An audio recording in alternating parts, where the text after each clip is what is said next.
Hi, good morning. Good morning mga kakismosa. Umpisa na tayo. Kaya kakautak ko, kakautak ko kanina. Kaya nakaisip na ako dito. Nailala ko siya. O, kape. Ubus na ito kakautak ko kanina. Kaya naubos ang kape ko. Oo, magandang naisip ko dito. Kaya naalala ko siya kasi napakaswerte niya sa kanya. Diba? Kaya nga tayo ngayon, magsiupo na kayo mga demon na idipungan. Kaya alam ko mga chismosa ka. Kaya tara na mag-umpisa ng chismis, chikahan. Chismis, chikahan. Chismis, chikahan na tayo dito. So yun, ito kasi si ate dati. Katrabaho namin siya dati. Tapos, so medyo mas ahead siya sa amin sa edad ba. Ngayon, mahal niya yung asawa niya daddy, pungan yan.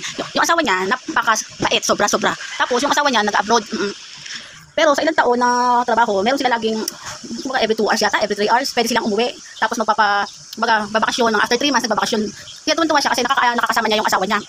Alam mo, totoo lang, ang pinakamalungkot lang silang dalawa kasi sa tagal ng panahon na ginawa nila lahat para maging isang pamilya. Nagpakaan sila sa mga trabaho nila, sobrang masipag. Pero dahil, ang naging problema lang, pinakamalungkot nila ay yung hindi sila magkaanak. Hindi sila magkaanak.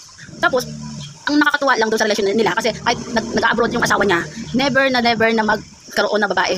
Oo, never man lang nagkaroon ng ibang babae yung asawa niya kasi busy rin sa trabaho. Tapos ito si ate, nakatrabaho namin nga noon si ate, yun, never din yung nakapaglandian. Never yung nakapaglandian man lang sa iba. Oo, nakipag-chismisa sa mga lalaki pero trabaho lang. Pero hindi siya nakapaglandian kasi di ba lang marami kasi gano'n na. Pag nasa ibang bansa yung mga naging jowa, yung mga babae, mga lalaki, may mga naging kalandian, di ba gano'n? Pero si ate, never man lang lamandi noon.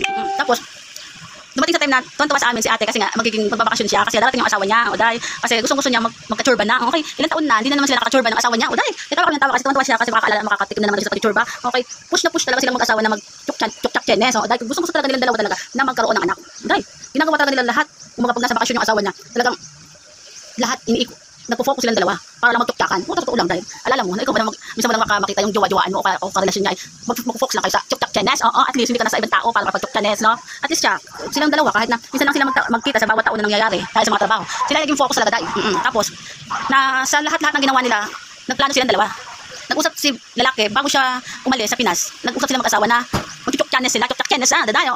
Pero bago sila magplano na magpunta sa isang lugar para makapag-relax silang dalawa, para makapag-enjoy dahil matagal silang di nagkita, tapos habang makapag-chak-chak-chenes yun, plano talaga nila magpapunta muna sa doktor o silang dalawa mag-asawa, pumunta sila sa isang ospital.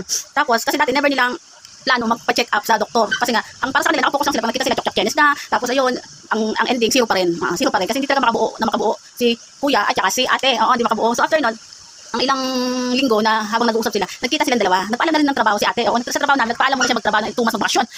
Kaya gusto niya talaga makasama ang kanyang asawa. So, iniyakan naman siya ng mga boss namin dati, kaya hindi siya pumasok. Yun, sa sawawan naman ng Diyos, after 3 months, paalis na uli si kuya. Dahil nagulat kami, at least nakapag-chocolate kami di dahil kasi kuya paalis na kasi after 3 months, kailangan na uling umalis. Yun, kaya tuwan-tuwa kami kasi sabi namin, at least nakapag-chocolate ka after 3 months, buong-buo ka sa kompleto. Dahil, pagtatrabaho minsan, may nakapag absent dahil pagod na. Pero doon sa pag-chocolate di dahil talagang focus di dahil walang sakit na sakit, sa diretso. Yan, natawa kami doon kay Dida, kaya nag-ano siya. Sa pagkukwento niya sa amin yung palang ending, siya pala ay nakabuntis. Nabuntis siya dahil. Tuwan-tuwa siya talaga na naging buntis siya. So ngayon, ang naging araw na ito na siya, huli nagtrabaho na huli. Nagpaalam siya sa amin na ito na yung ngayong araw na to, mag-focus na siya, mag-alaga ng tiyan niya kasi nga buntis na siya dahil. So nagpaalam niya sa mga boss. So sabi namin, ano nangyari? Sabi ko, kasi sa ilang taon na bakasyon, tapos hindi sila nakabuo. Ano nangyari ate? Sabi namin. So ngayon, bago sila magbakasyon mag-asawa, siya pala ay pumunta sa ospital silang mag-asawa dahil. Tapos after nun, nagsabi yung doktor sa kanya, talaga yung pala sa mga medyo may edad na, sa sobrang, siyempre yung mga edad na, inanuhan yung doktor na ito ang gagamitin ninyong posisyon. Dahil, meron pala mga ganun talagang tamang posisyon bilang mga medyo may edad para magkabuo.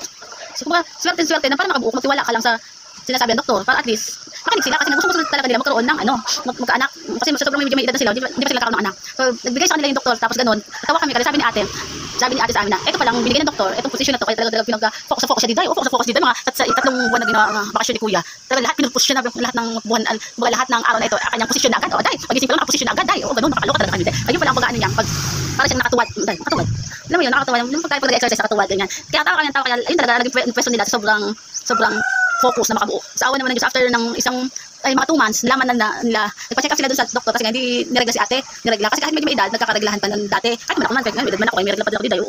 After 2 months, nagpa-check up na si ate. Kwanto, kasi sa focus na yun, ay nagkaroon siya ng positive. Dahil positive, kaya kapag doktor, ay yun, positive, buo talaga siya nakabuo, nakaka-focus sa pagtumbay-tumbay ng yun, nakaloka. Tan talaga yung life, kumbaga kagaya ni ate at ni kuya, kahit na sobrang magkahiwalay sila ng taon-taon nang nangyari, focus lang sila lagi sa pagiging asawa, at sa pamilya, sa trabaho, never nilang nag-try na magpunta sa isang yung kasalanan ba sa mga partner nila bilang asawa, di ba? Never silang gumawa ng isang pagkakamali. Dahil sa ayun ang pinaka-dream nila na makabuo. Totoo sila hindi na kailangan ni ate magtrabaho talaga kasi kaya naman ni kuya na magkaroon siya ng asawa. Pero siyempre focus lang siya sa pagbahay lang dati wala pa siyang anak. Baka boring ba kaya nagtatrabaho siya. Pero ngayon sa awa naman ng Diyos, yun nakabuo na silang dalawang mag-asawa. Yan.